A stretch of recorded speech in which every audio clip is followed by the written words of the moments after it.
Hi, Jim Carr. I'm doing a review on the Cs1A 15 by 45 65 millimeter spotting scope by Maven. I was asked to do this review in part because I spend a lot of time scouting for people on their either on their first big game, Western big game hunt, or new to the Western big game and just getting into things.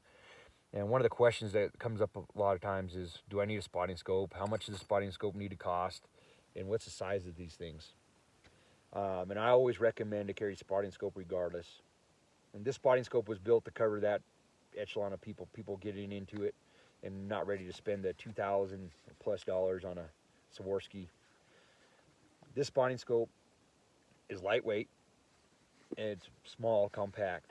This is a 20 by 60 Swarovski, 65 millimeter spotting scope, and you can see, I mean, it's almost half the size, takes up half the volume in my pack.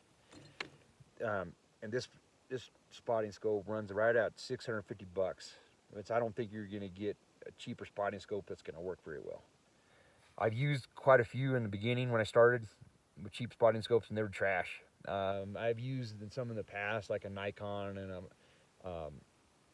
what is it, a Vortex and a couple other ones, and kind of to me, I wouldn't have carried them. I don't go anywhere with them, my Swarovski, but for the sake of scouting for people and giving some information for some of these guys, and then also I have kids coming up, and they're gonna be needing to. I'm gonna want them to have a spotting scope.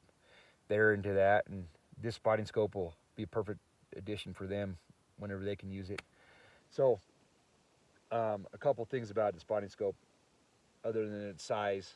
Um, I spent quite a bit of time using it recently. I spent a lot of time in high country. We had a lot of smoke early on, so it was kind of hard to glass and really get to tail it. But it's performed very well. I cannot complain about this thing.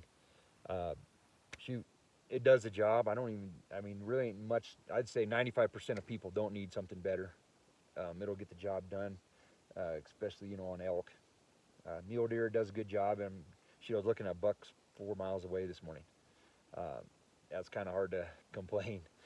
It does pretty good on low light. It doesn't match the Swarovski, but it gets the job done better than any other spotting scope that was under $1,000 that I've ever put my eye on. And the glass is good. It just it performs really well. I got to tell you a little story. It's very well built. Kind of embarrassed to tell this story.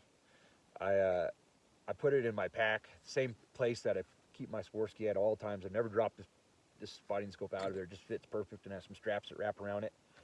Well, I got back down off the mountain and got down to the four wheeler, and I was going to head down this really rocky road, and I had that in the same compartment, and I noticed something fall out as I'm going down these rocks, and I'm like, crap, what was that? And I stop, and I get out, and in the uh, in the back tire was sitting square on this spotting scope. I'm like, oh crap, probably broke it. Well, shoot, I couldn't even find a scuff mark on it, but it was, after I checked it, nothing happened. It was a sturdy piece of glass. Um, I feel that somebody looking to pick up a new spotting scope and just get into it, or at least have a spotting scope with them, you cannot lose here.